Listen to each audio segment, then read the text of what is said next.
آپ لوگ موڈ میں یا موڈ میں نہیں ہیں؟ موڈ میں، موڈ میں، چلو موڈ میں۔ حضرت اقدس ابوالکلام آزاد رحمۃ اللہ علیہ ترجمہ پڑھاتے تھے۔ ہمارے بزرگوں نے ابوالکلام آزاد کو ضال اور مضل لکھا، لیکن وہ چیز ہمیں قابل قبول نہیں ہے، سمجھے؟ ہمارے کراچی کے کچھ علماء کہتے ہیں عبید اللہ بھی زندی کے سندھی اور ابوالکلام آزاد بھی زندی کے، سمجھے؟ سب سے بڑا زندی خود ہے جی، ہے سمجھے؟ انسان کے تفردات ہوتے ہیں، لیکن حضرت ترجمہ پڑھا رہے تھے، ان کا اپنا ایک انداز تھا۔ ہندوستان میں 2 مہینے ترجمہ مکمل کیا، آج منگل ہے، کل بدھ ہے، بدھ کو ترجمہ پورا ہونے والا تھا کہ ایک پٹھان آ گیا، آج منگل کو پٹھان آ گیا۔ منگل پٹھان نے کہا کہ حضرت میں افغانستان سے ترجمہ قرآن پڑھنے کے لیے آیا ہوں۔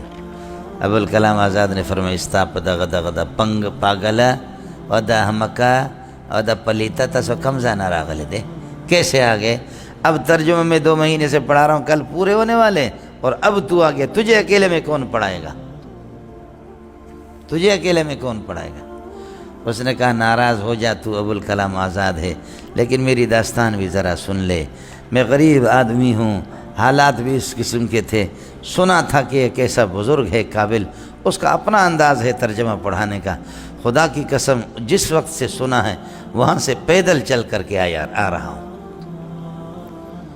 آگے تجھے رحم آ جائے یا نہ آ جائے یہ تیرا مسئلہ ہے، میرے پاس اشتہار تاریخ مارخ نہیں تھی، میں ان چیزوں کو نہیں جانتا کس تاریخ کو آپ شروع کرتے کس کو آپ ختم کرتے، لیکن جیسے میں نے سنا میں وہاں سے چل پڑا ہوں، پیدل یہاں ہندوستان آیا، مجھے اس رب کی قسم ہے۔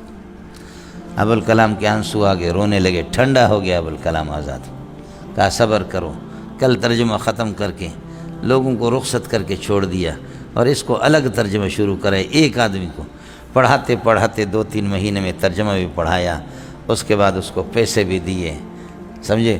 پیسے بھی دیے، کپڑوں کا بھی انتظام کیے، اور رخصت کر کے جب اس کو گاؤں بھیج رہا تھا تو ابوالکلام آزاد سینہ سینہ ملا کر کے رونے لگے، کہنے لگے ربا ابوالکلام آزاد کی باقی محنتوں کو، دینی محنتیں میری ہے یا نہیں ہے، ان کو قبول کر یا نہ کر، ہو سکتا ہے کہ ان میں ریا ہو، لیکن ایک آدمی کو کوئی ترجمہ نہیں پڑھاتا، یہ میں نے خالص آپ کی رضامندی کے لیے یہ ترجمہ پڑھا ہے، میری زندگی کے اعمال میں سے صرف ایک ترجمہ کو قبول کر لے، میری نجات کے لیے کافی، سمجھے؟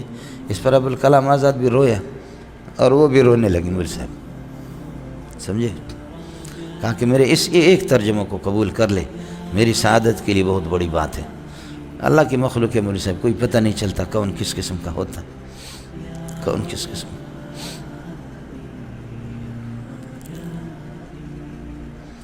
اس لیے علماء کی خوبیاں بھی ہوتی ہیں، سمجھے؟ حتی الامکان علماء پر حملہ نہ کرے آدمی۔